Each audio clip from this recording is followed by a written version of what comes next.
जो मुस्कुरा रहा है उसे दर्द ने पाला होगा। जो चल रहा है उसके पाँव में छाला होगा। बिना संघर्ष के इंसान चमक नहीं सकता। जो जलेगा उसी दिए में उजाला होगा।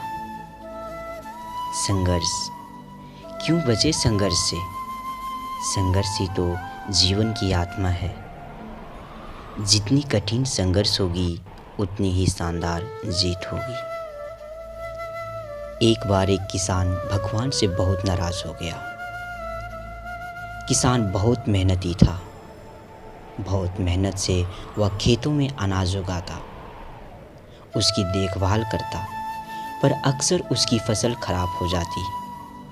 कभी सूखा पड़ जाता, कभी बाढ़ आ जाती, कभी ओले, कभी तेज धूप, कभी आंधी। कोई ना कोई कारण बन ही जाता कि उसकी फसल खराब हो जाती।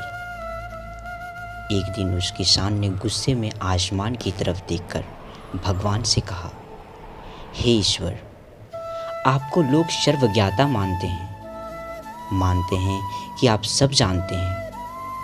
कहते हैं कि आपके इच्छा के बिना पत्ता भी नहीं हिलता, पर मुझे तो लगता है कि आप छोटी सी छोटी बात भी नहीं जानते। आपको तो ये भी नहीं पता कि खेती बाड़ी कैसे करते हैं। अगर आप जान रहे होते तो असमय जो बाढ़, आंधी, तूफान आते हैं वो कभी ना आती। आप नहीं जानते हैं कि कितना नुकसान उठाना पड़ता है हम किसानों को। यदि आप मेरे हाथों में ये शक्ति दे दे कि मैं जैसा चाहूँ वैसा मौसम कर दूँ, फिर आप देखना कि मैं अन्न का भंडार लगा दूँगा। भगवान इस किसान के तीखे वाक्य सुनकर मुस्कुरा रहे थे और वो किसान के सामने प्रकट होकर बोले, मैं आज से तुझे ये शक्ति देता हूँ कि अपने खेतों पर तुम जैसा तुम्हारी इच्छा हो वैसा मौसम कर दोगे।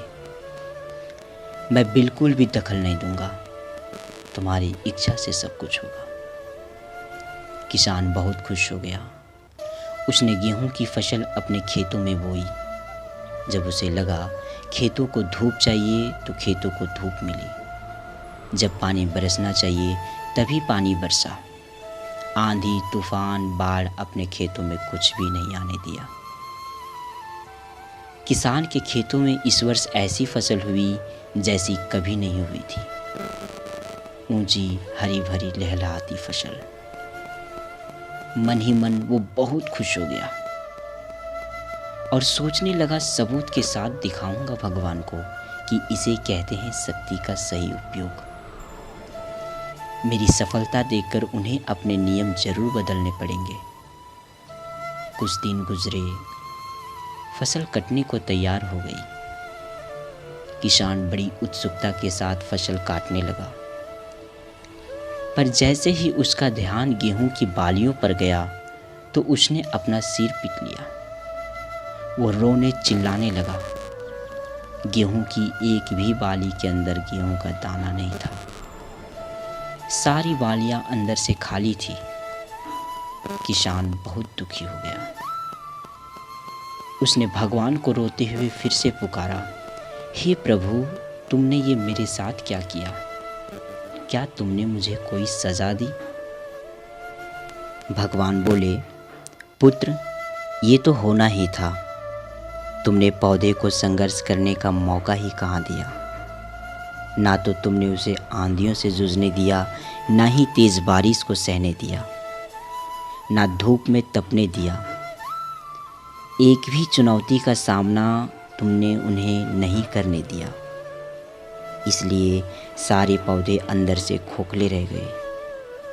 जब आंधी, तूफान, तेज बारिश, धूप पड़ती है तभी ये पौधे अपने अस्तित्व को बचाने के लिए संघर्ष करती है।